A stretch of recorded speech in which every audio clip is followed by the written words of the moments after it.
Haru momen pilot wanita ayahnya guru olahraga, diajak sang putri naik pesawat yang diterbanginya. Kisah mengharukan seorang pilot wanita jadi perhatian warganet. Betapa tidak, sang pilot wanita baru pertama kali mengajak ayahnya untuk terbang di pesawat yang ia terbangkan.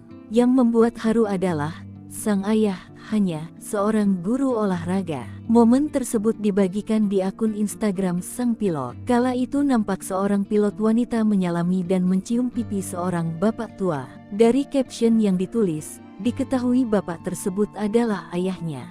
Beliau ayahku, satu-satunya ayah buat hidupku. Beliau yang pertama kali mengumandangkan azan di telinga kananku. Di video tersebut juga menceritakan kehidupan sang ayah yang bekerja sebagai seorang guru olahraga. Ayahnya juga berperan mendidiknya menjadi seorang atlet, hingga memiliki ketahanan fisik yang baik. Ayahnya pun mungkin tak menyangka jika sang putri begitu sukses menjadi seorang pilot, menjadi tumpuan bagi penumpangnya saat mengendara.